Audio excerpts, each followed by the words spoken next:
Pour étudier le mouvement d'un oscillateur constitué d'une masse et d'un ressort, on va devoir introduire une nouvelle force, qui est la force de rappel d'un ressort, et dont l'expression est donnée par la loi de Hooke. Alors, on a trois cas de figure différents ici, avec une masse accrochée à un ressort. Et le premier, on place la masse à une position que l'on va appeler L0, qui est la position d'équilibre, c'est-à-dire que le ressort n'est ni comprimé ni étiré et n'exerce donc aucune force sur la masse. Par contre, si on étire le ressort en déplaçant la masse d'une distance ΔL vers la droite, eh bien le ressort va tirer la masse vers la gauche et exercer une force que l'on va appeler F,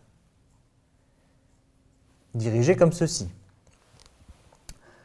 Par contre, si on fait le contraire, si on comprime le ressort d'une distance ΔL, eh bien en réponse, le ressort va exercer une force dans l'autre sens, que l'on va toujours appeler F,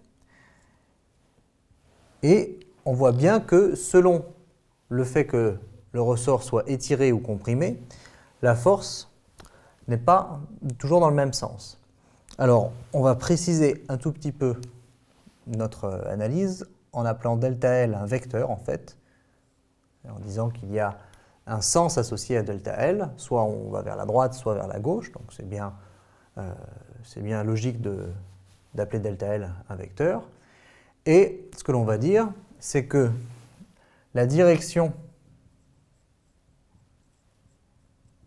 de la force appliquée par le ressort, eh bien, elle est parallèle, cette force, à l'axe X, dans les deux cas, d'accord ?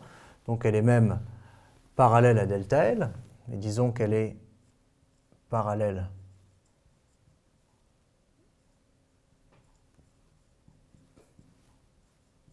à ΔL. Son sens, lui, est opposé à ΔL. C'est la réaction du ressort. C'est pour ça qu'on appelle ça une force de rappel. Ça rappelle la masse vers sa position d'équilibre. Donc c'est le sens opposé à ΔL, cette fois-ci le vecteur. Et la norme, eh bien, elle est donnée par l'expression suivante. F est égal à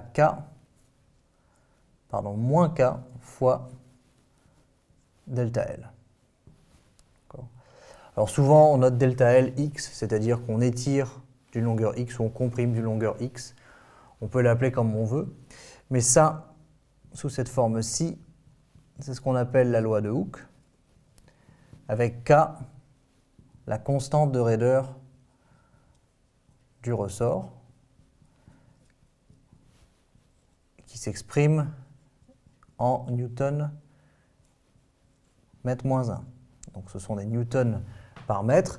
C'est la force à exercer en newton pour allonger ou comprimer le ressort d'une distance de 1 mètre. Grosso modo, la constante de raideur nous donne une idée de la rigidité du ressort et de la difficulté avec laquelle on va réussir à l'étirer ou le comprimer.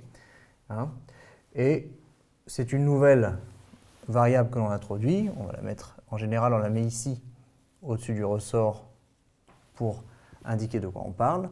Et ce qu'il faut retenir, c'est la loi de Hooke, qui dit que la force exercée par un ressort est une force de rappel. Elle rappelle toujours la masse vers sa position d'équilibre et elle est proportionnelle à l'étirement ΔL ou bien à la compression ΔL selon le cas de figure.